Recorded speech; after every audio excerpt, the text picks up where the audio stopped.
Hi there everyone, my name is Rachel Brooke and I'm from Jim's Conveyancing.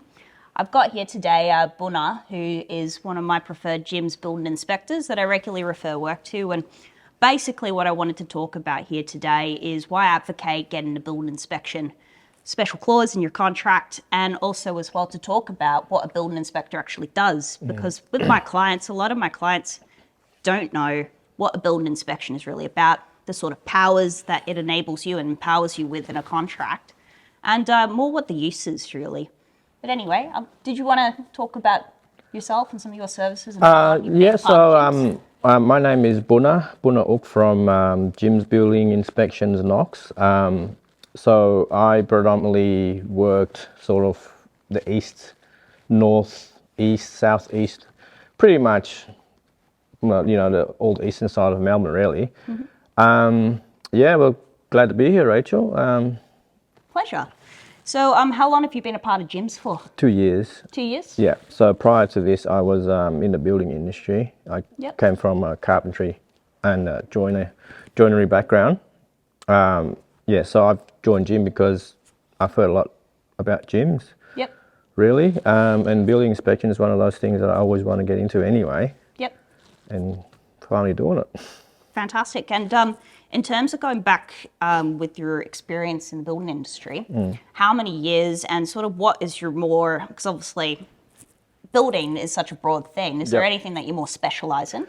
Like I said, I've been in the building industry for about 20 years now.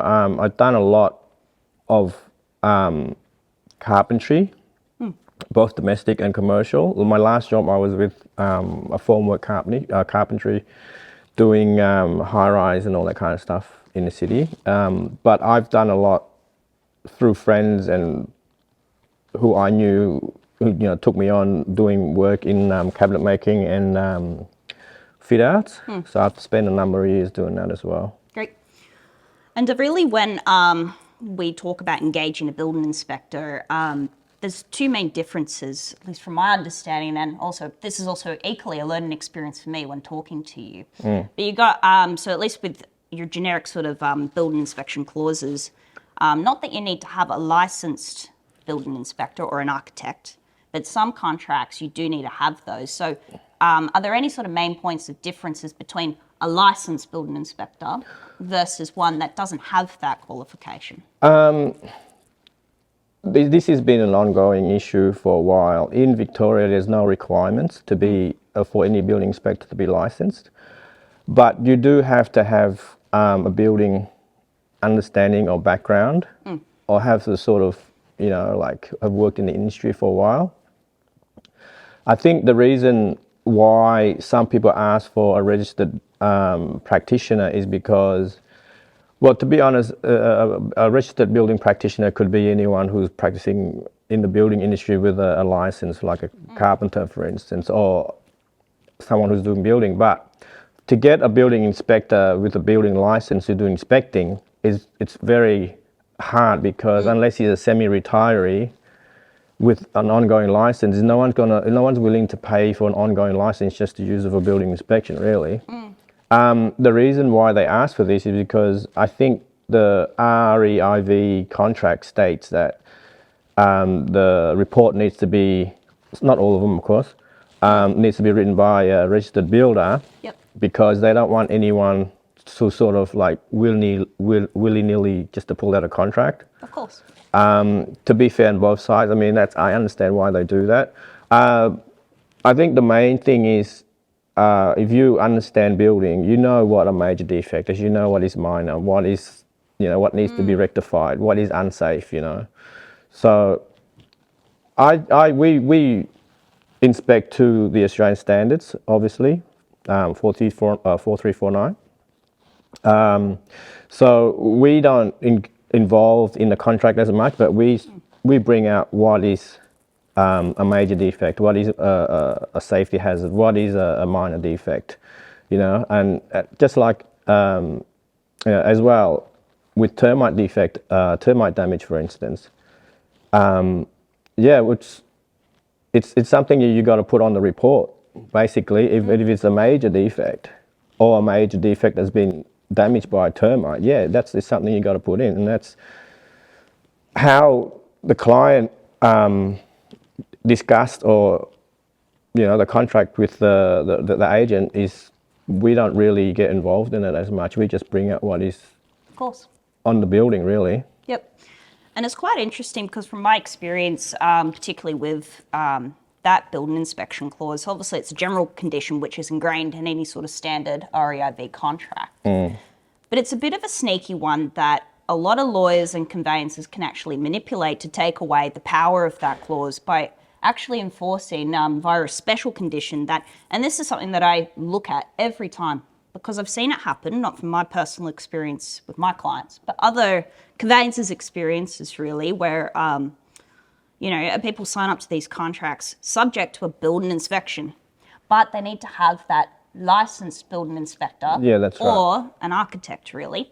And when you talk to your average building inspector, they don't have that, don't they? Well, an architect is not necessarily somebody who has any experience hands-on in the building industry. Even builders themselves, some of them are just in the office mainly, that coordinates jobs.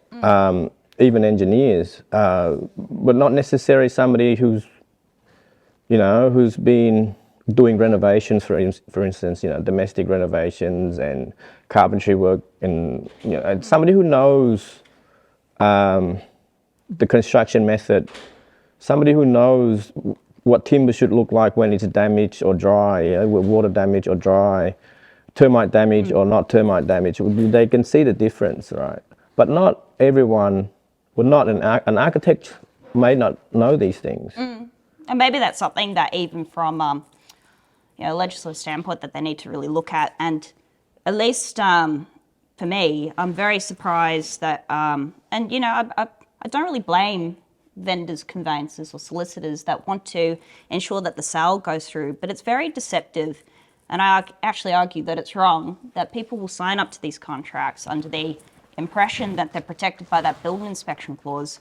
But if it's tailored where it's actually a special condition overriding that general condition where it needs to be, like you said, an architect, which doesn't have that hands-on experience, or a licensed building practitioner, it's very hard to find someone that can do that, as you said. But that's why, it's good to get a good experienced conveyancer that can actually prevent that from happening in the first place and crossing out that special condition to ensure that that general condition, that will widely protect you with your everyday building inspector, really. But anyway, that's something that, definitely pay attention, buyer beware when it comes to that particular clause as well. Just going on to that topic, I've been on a job with an inspector who's an ex-architect or part-time working still or something like that, semi-retiree. I was on a job site with him. He was doing a job for another client. I was doing a job for one client on the same property. I can honestly tell you, I was there probably at least half an hour longer than him.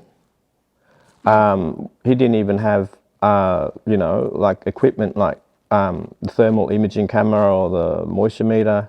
He was basically just walking around with an iPad. So I don't know what, how he conducts his inspections, but you definitely need equipment. This is coming from a building inspector who's an architect. Yeah. So I don't know how they do their inspections without tools. Yeah.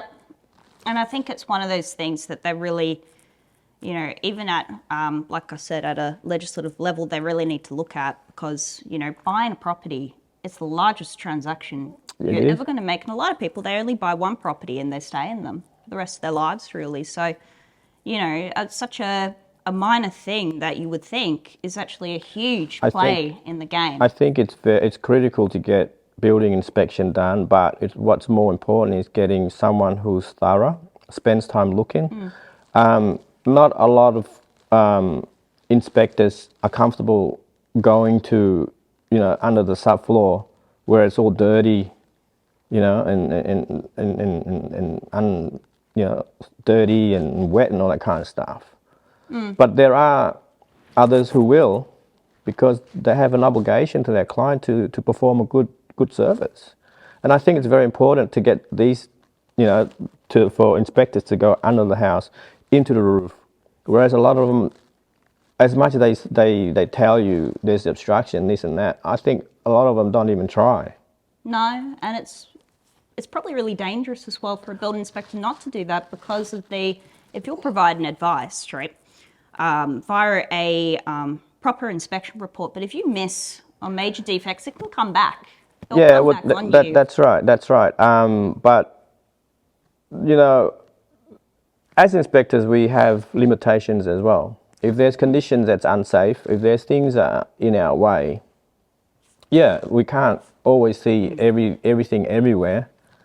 But at the same time, we can't use that as an excuse not to go, you know?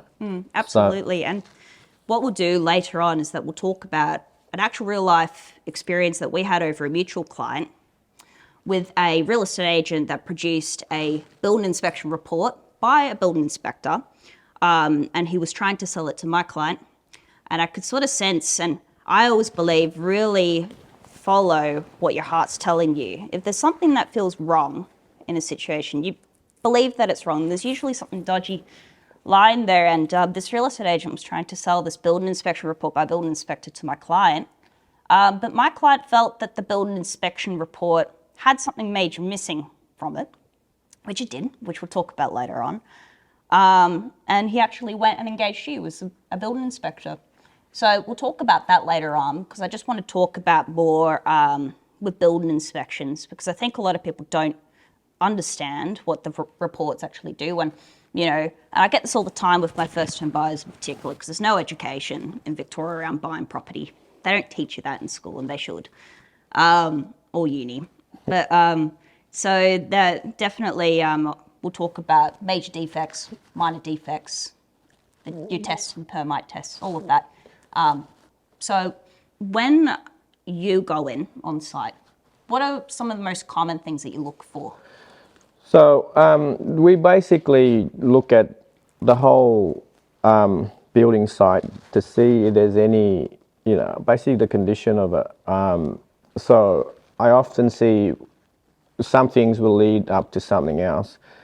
Generally, if you see there's some crackings around the building, it often goes with having damp conditions around the building. It often, you know, there's always something that came from something else. There's moisture found outside the shower alcove. If it's on a subfloor, usually you'll find damages under the shower. So that's why it's very important to go under the house and have a look to see what the extent of the damage is, right? Things like, you know, cracks in plaster and stuff like that, floors going out of level. Again, it usually comes from movement of foundation and usually because of damp conditions. Basically, the environment that the building is in, with the age of the building, it tells you, you know, yeah, there's going to be cracks. There's going to be things like needs repairing. With defects, sometimes they're not always in front of your face. Like you got to really look. I found, you know, things like terracotta fretting, for instance. It's not something you can see from the outside surface. But if you go into the roof space, things like dust on the insulation, that gives it away. So it tells me I have to look a bit more to see whether this is in the whole roof space or is it just in this particular area. And a lot of times with fretting, it's pretty much spread out. Yeah, so even though it doesn't look like it's a major issue because it's just dust, but what's happening is with fretting, the salt affects the terracotta tiles and it's like cancer. It just deteriorates. It just becomes like powder. And usually you find that around the Bay Area, as well as the type of roof tiles, who makes it, where it's made. It's not all clay roof tiles will have the same effect. Yeah, so that's part of the process of inspection. I mean, you just gotta be really vigilant and just look at for signs. Sometimes when there's cracks in the brick wall, for instance, there's generally movement around the building, and sometimes it's not major, but it's something that needs to be addressed. Given, you know, it goes hand in hand with the age of the building, obviously, but if it's only minor crack, yeah, you can say that's the age. But if it's floors out of level, cracks are looking major, you know, windows are jamming, doors are jamming, all these combine into the condition around the building, really. Absolutely. It definitely, you know, it's not surface level. And I think that when people invest in a building inspector, they think that, oh, you know, they're just going to go in, they'll look at the walls and look for visible things that I could see myself as the person getting a building inspector. But no, it's very thorough, and it's not surface level. And it really is just something that it can't be skipped out on.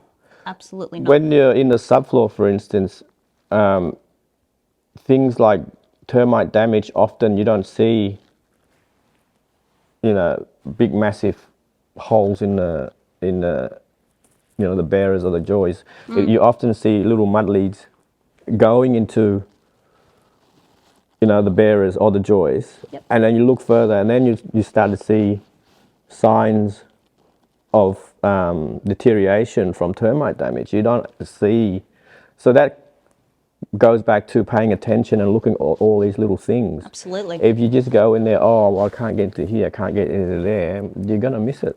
Absolutely. And even with not just only older properties, you should always get a building inspector for older properties. And so there's actually, and a lot of people don't know this, when,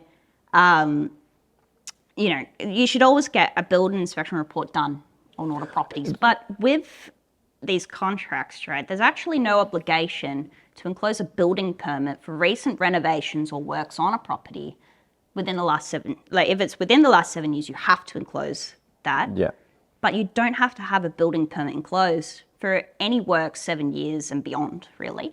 And that is really important as to why, although a property, it might be a decade old, it's still important to have that done, because there's, and I've seen this as well, going back to our mutual client, which we'll talk about soon, which is Ravi.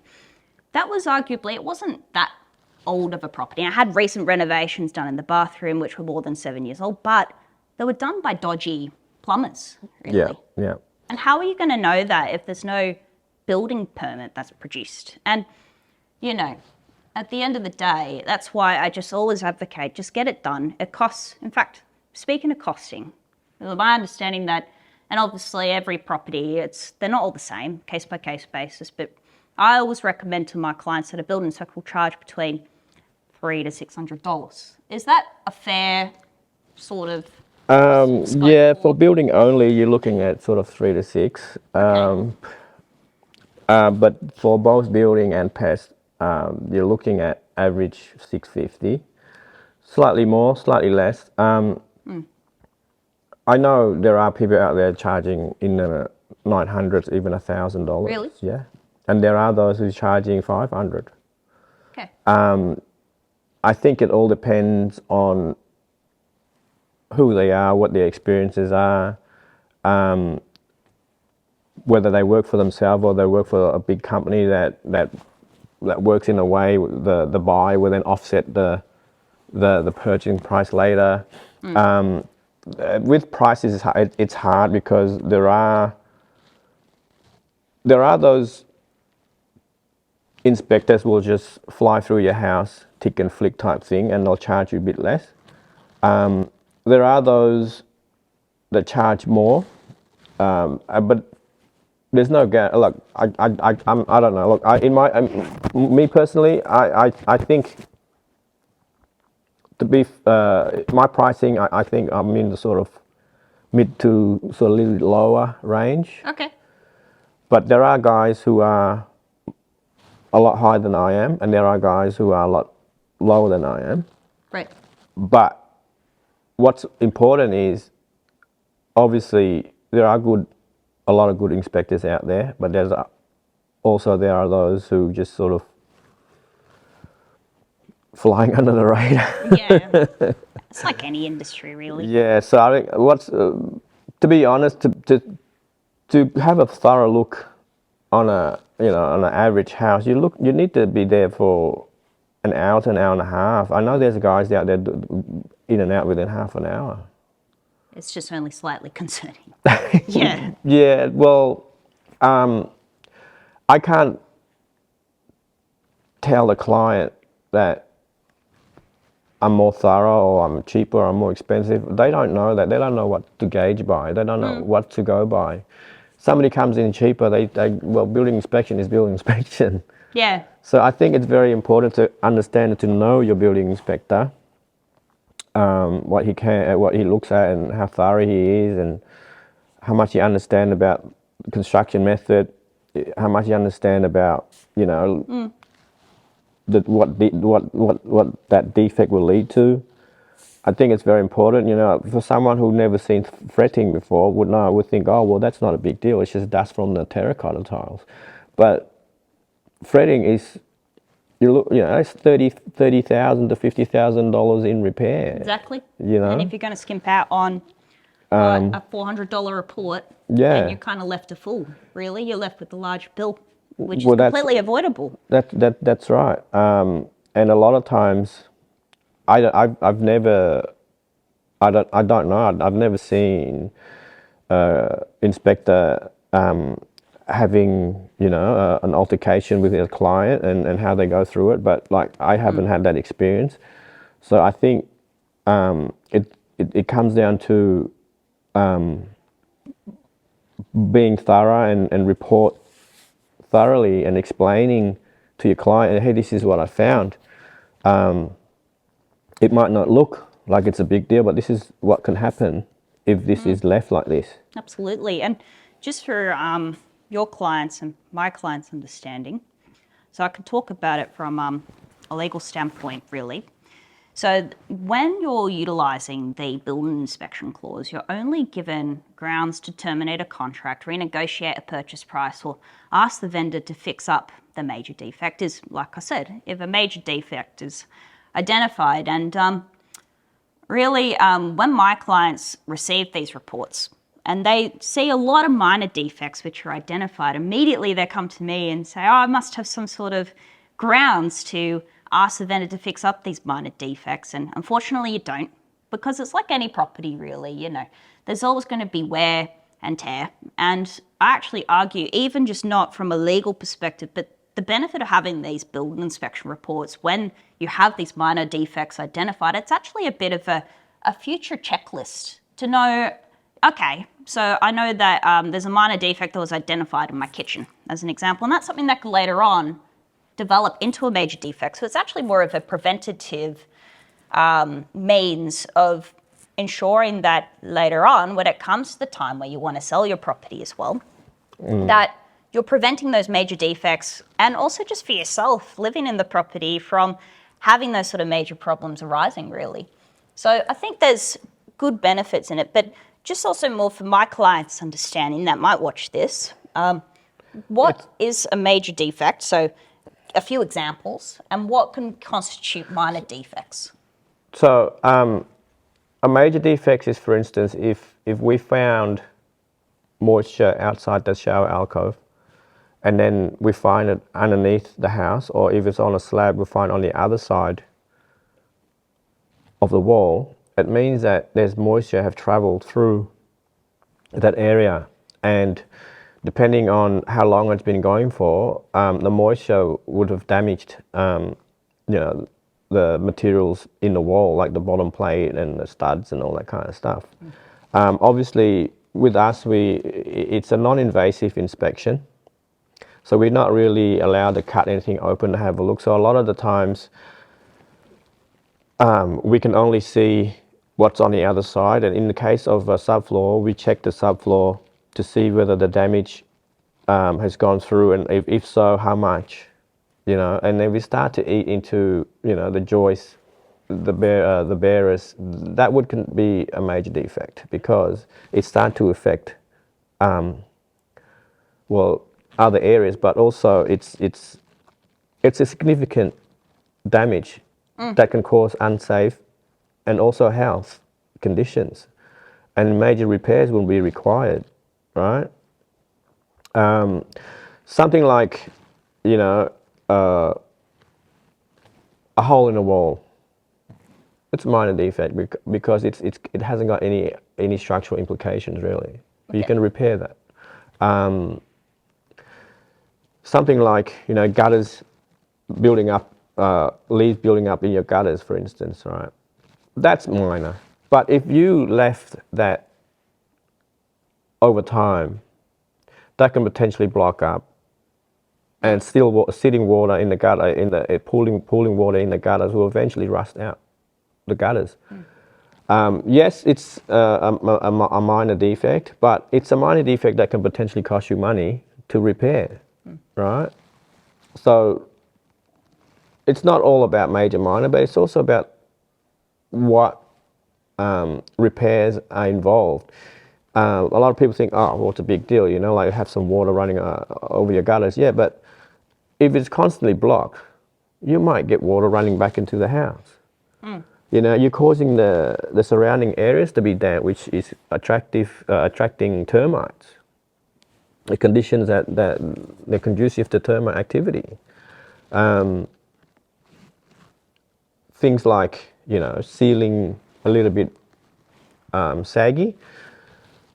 Again, yeah, it's a minor defect, but if that's left unmanaged over time, that ceiling could eventually, you know, collapse if it's not addressed. So really when, even with those minor defects identified in that report, although obviously they don't have any sort of grounds to do anything with their contract. No, right? but it's also an awareness for the Yeah. buyer to understand what they're buying into. Yeah. Really, for the sake of $650 to $700, I think the value is second to none. Exactly. Because not only you can identify the maintenance issue, but if there's a major issue that is identified, these are the things that you can go back to your the vendor or your conveyancer, say, hey, there's a major defect identified here. This is the potential implication. These are the costs that could be involved. You know, so that can be leveraged, can be used against, you know, reduction on your purchasing cost.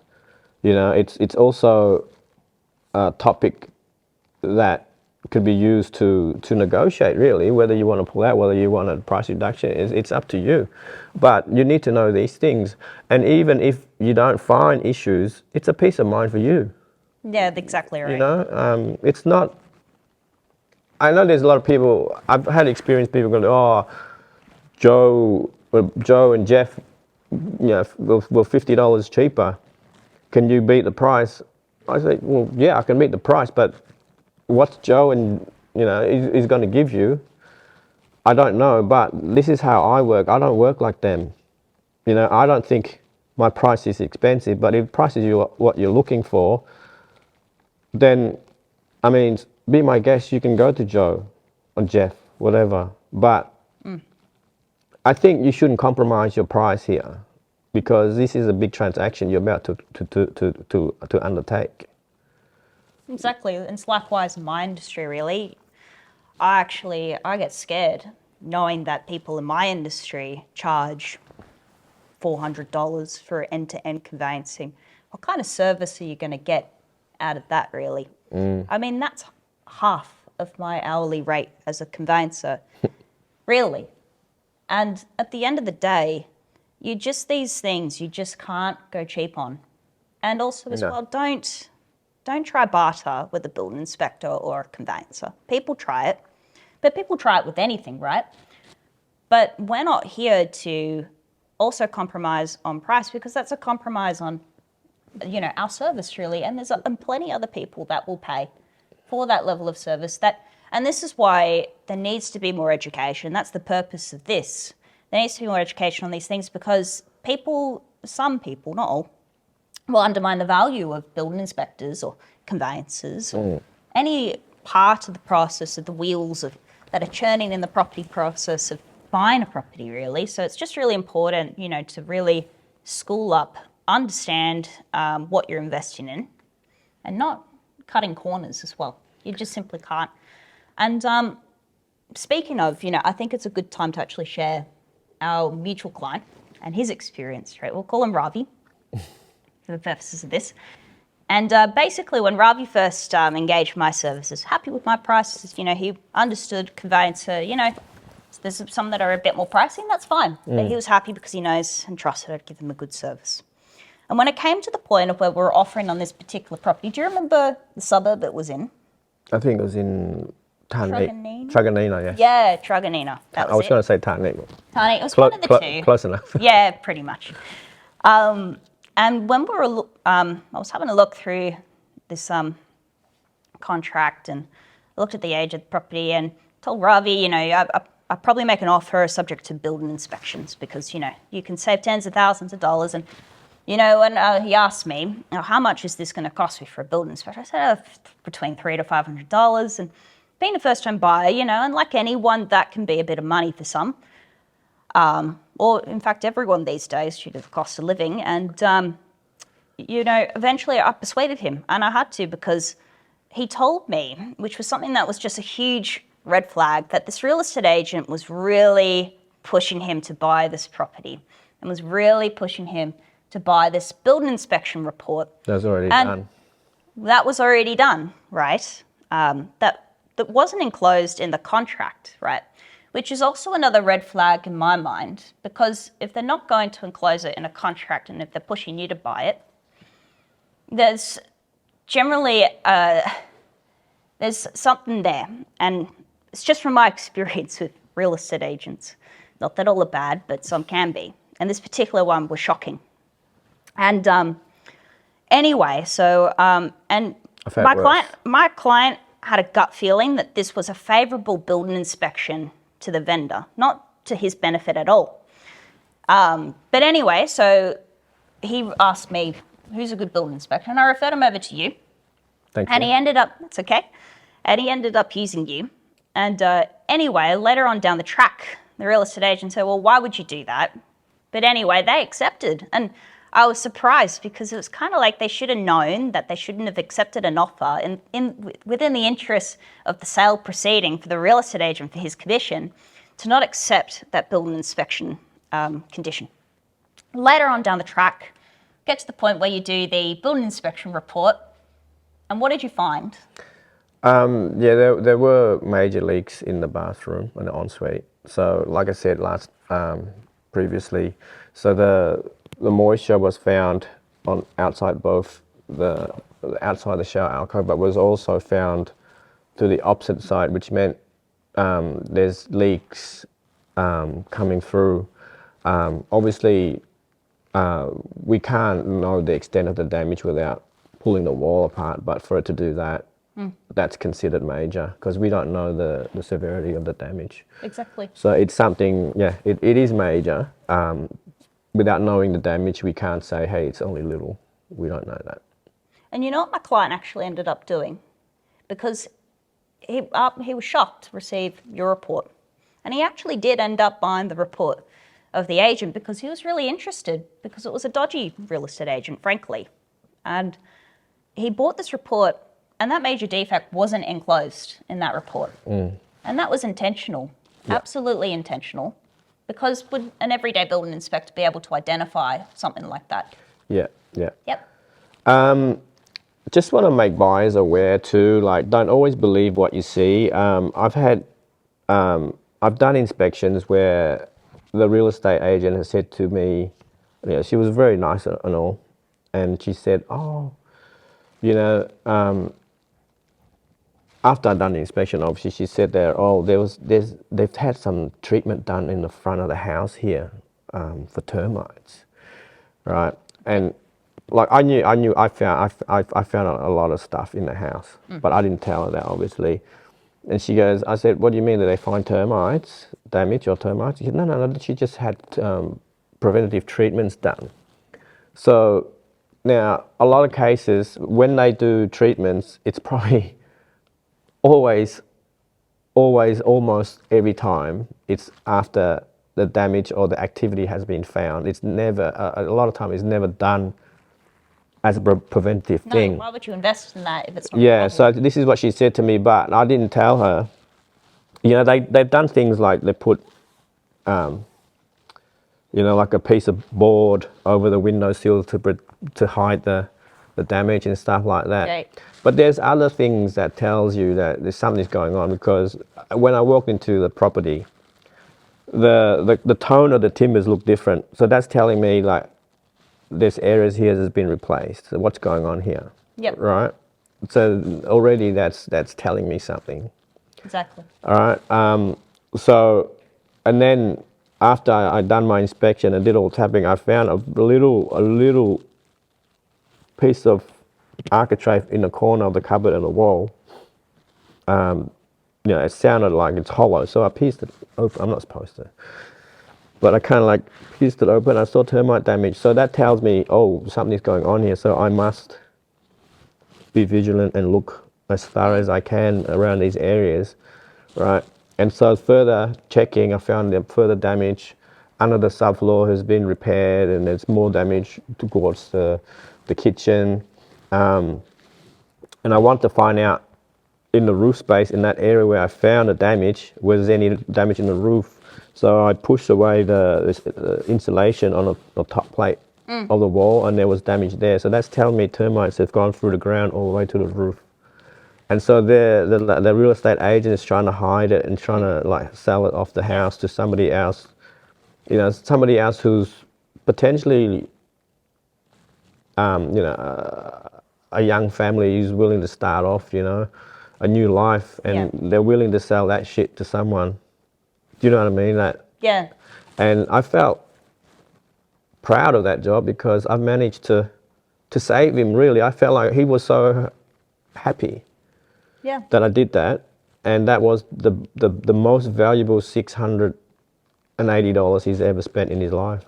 If he moved in, how much would that have cost him in the end, you reckon? Ballpark figure. You'll need to rebuild.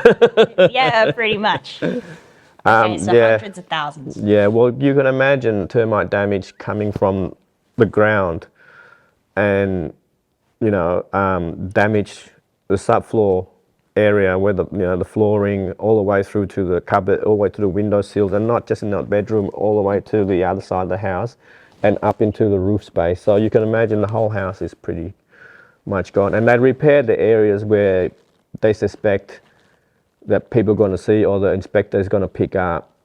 But they didn't expect me to find everywhere else.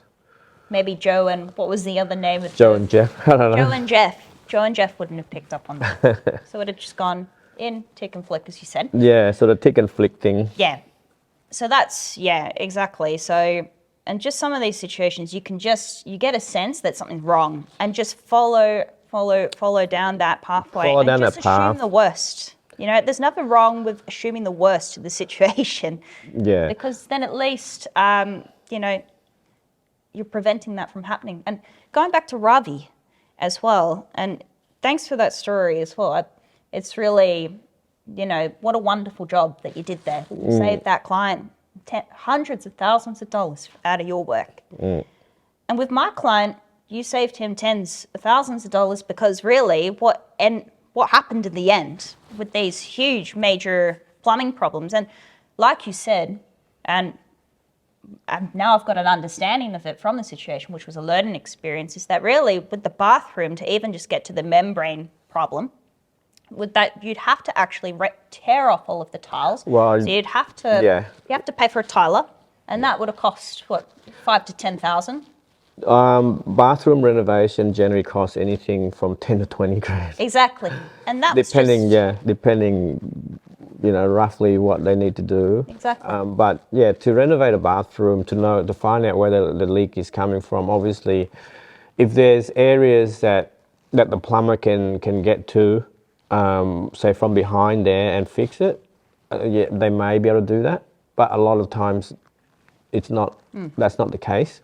A lot of times, if the bathroom is severely damaged, then you're gonna have to pull out the shower screens, you pull out the tiles, pull out the cement sheets, and pretty much it's like a domino effect. Yeah, once you pull out something, it affects something else. So you gotta pretty much And see, do the whole thing. in the end, we ended up terminating the contract because the problem was, like you said, with bathrooms, you have to tear them apart really to go to the source of the problem. And, you know, even just getting a plumber on site, my client would have cost, there's no such thing as a free quote with plumbers anymore. No way. So, and you didn't know anyone that would go out on site, particularly because it's the vendor's property, right? So from a legal standpoint, you know, they're liable for any sort of damages that they cause as part of the process. And at the end of the day, the vendors were not willing to slice 20 grand of the purchase price. And even so, it might have cost a bit more for my client and these sorts of things. It was just easier to terminate that contract. And Ravi was so happy as a first-home buyer that he wasn't going to, and it's a huge achievement, but he wasn't going to move into a property that had a dysfunctional bathroom that would have cost him tens of thousands of dollars to fix up. And that was due to your work as a building inspector. And really, how much did you charge Ravi in the end? I didn't ask. I think I charged him $600. $600 I think to save tens of thousands of dollars because, seems like a great investment to me. So yeah, look, I'm glad I can help. Really, to be honest with you, I mean, I enjoy what I do. I'm happy when clients are happy. But you know, thanks for people like yourself, conveyancers like yourself that understand how important it is to have a building inspection done on a property, because a lot of them don't encourage clients to do that, because I don't understand why. Because it's just a transaction for them, really. Whereas when you actually care about your clients, of course, you're going to encourage them to do the right things by themselves, and also yourself as a conveyancer and as yourself as a building inspector, really. So, but that's what I think Jim's is really about, is doing what's right by the client. And also just on an individual level for people like you and I, that's what motivates us. And I think the support is very important too. Like, you know, coming from a Jim's conveyancer to a Jim's building inspector. Likewise, I try and use trades, you know, who are involved with Jim's, because I know there's reputation involved, and you know, it's a trusted brand, really. That's right, and trusted services for our clients, really. So I often try and get the maintenance guys to go in there if they need someone. Do you? Yeah. I actually just got a quote last week from, it's a newer division. It's Jim's blind. No, not Jim isn't blind. He can actually see. Jim's. Are you sure? I don't know. No, he can definitely see. He's not that old. But no, there's Jim's blinds, curtains, and something else like that, really. But anyway, you know, I was happy to get them to quote and to get them to do it for me, because I know they're going to do a great service. So but you know, later on down the track when I buy a property, definitely I will be getting you to do my building inspections. Appreciate that. Yeah, absolutely. But anyway, I really enjoyed talking about building inspections, and I hope for those that have listened in through everything have learned something, and also realised that you can't cut corners, and you got to, you know, tick all the right boxes by yourself as a buyer or even as a vendor in the situation. And it was great talking. Yeah, I mean, I think it's very important to understand what you're buying into. Even if there's no issue, like I said, it's a peace of mind for yourself. So anyway, thank you for listening in, and I hope you learned something. I definitely did myself.